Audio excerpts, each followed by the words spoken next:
So we're out here at Botanical Beach. This is an amazing beach. Ross and I stopped here before we started to head up North Island. I feel like we should have explored around here a little more, but we were kind of in a rush. But now that I'm doing a Port Renfrew video, I'm not in a rush. We have time to explore around this amazing area and provincial park, and we're gonna do that right now. So let's get to it and take a look at this beach. It's absolutely amazing.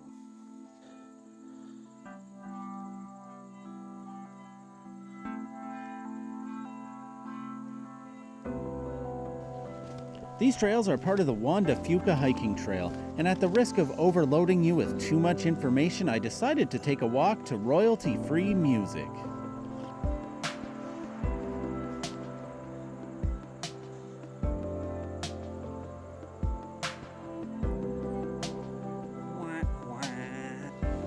gotta watch where you're stepping.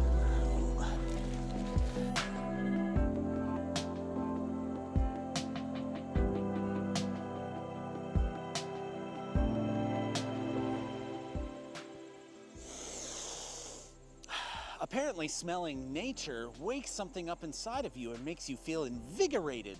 I'm not sure I know the science behind it, but I definitely feel different after doing that.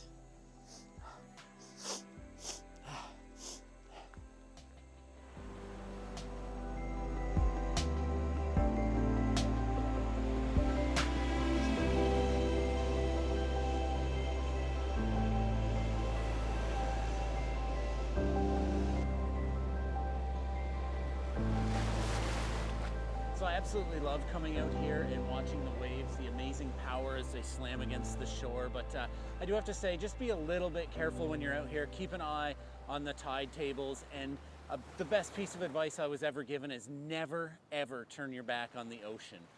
Ever, under any circumstance. Ever. There could be a rogue wave, and if you're staring off into the woods instead of the ocean, that rogue wave could come up and punch you right in the face or the back of the head because you're not facing the ocean. Huh? I'll teach you lots of things out here.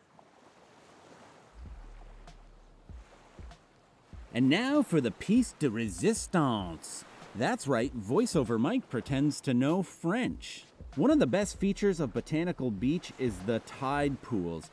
And if you are smarter than on-camera Mike, you can check for low tides and see an abundance of tide pools with all sorts of intertidal organisms.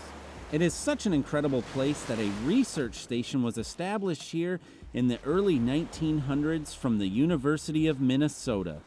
That's right, Minnesota. The ocean state. The organisms that live here must adapt to some pretty harsh conditions. These barnacles and mussels close up tightly in low tide and hold in a small amount of water to survive. You can also see purple, red, and orange sea stars. You can also see this one. Look at them go. Sea urchins are another neat thing you can find here. This is called an urchin condo. Urchins use their spiky spines to help dig into the sandstone. And here's a land urchin. These cool things are called enemies. Hey, look, a nudibranch, a Monterey lemon dorid, in fact. It's saltier than it is lemony. And this is an orange peel dorid. And this is a ginger dingus. So that's pretty much it for Botanical Beach. I absolutely love this place. I know it's not one of your sandy beach all-inclusive resorts. This is more for people who like things like science and your liver. I could spend hours upon hours at this place looking at tide pools, looking in tide pools, thinking of tide pools, and thinking about children who used to eat Tide Pods, and thinking maybe if their parents took them to more tide pools, they'd be less likely to eat Tide Pods. But I don't have that problem because I don't have children, so let's get on to the next adventure because I have that kind of freedom.